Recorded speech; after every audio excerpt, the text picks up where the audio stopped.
Now, it's been 10 years since Kenya dispatched its soldiers to Somalia in an operation against the al-Qaeda-linked terror group Al-Shabab. In response to the increased violence, the Kenyan government launched Operation Linda Boni in September 2015 to oust the Al-Shabab fighters. Now, that operation has expanded across the dense Boni forest in Lamu on the border with Somalia. Now, as DW's Idris Mukhtar reports, it was supposed to last 2 months, but now, while the military operation continues, it is ordinary people such as beekeepers whose lives have been caught in the crossfire.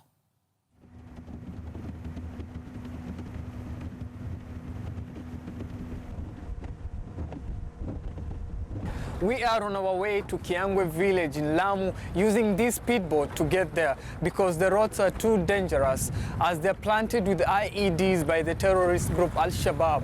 For now, the ocean remains the only mode of transport. Breakfast to the family. Most mornings start like this for Sarova Ware. But while that hasn't changed, his livelihood has. We depend on the forest for bees. Since our forefathers, we went into the forest, came back in the evening with honey and sold it.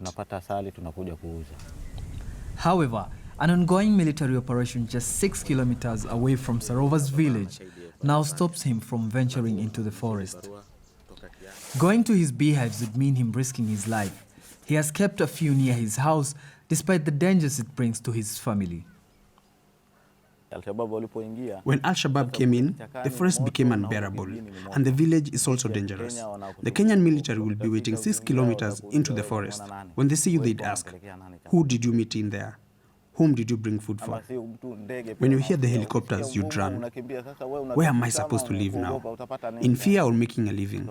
I'm scared, but I have to make a living for these children. 10 years ago, Kenya launched operations against Al-Shabaab. This war has now come to Sarova's doorstep. Al-Shabaab is a problem for us, but also is the Kenyan army.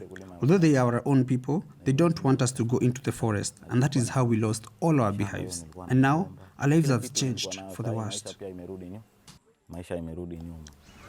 Security experts believe the country's fight with Al-Shabaab has hit those people most vulnerable to radicalization and retaliatory attacks. In their quest to pacify Boni Forest and to flush out the pan-sergeants is to work with the local communities. Perhaps that is where the government needs to invest a lot more resources in order to win the hearts and minds of these people. Sarova is trying to find other ways to feed his family, farming on small plots of land. Now I depend on the farm and fishing. But my farm is not big enough that I will harvest a lot to sell the produce. People are afraid of coming here. They ask you, is it Boni Forest? And they all run away. They don't want anything to do with us. An impossible choice faced by one family.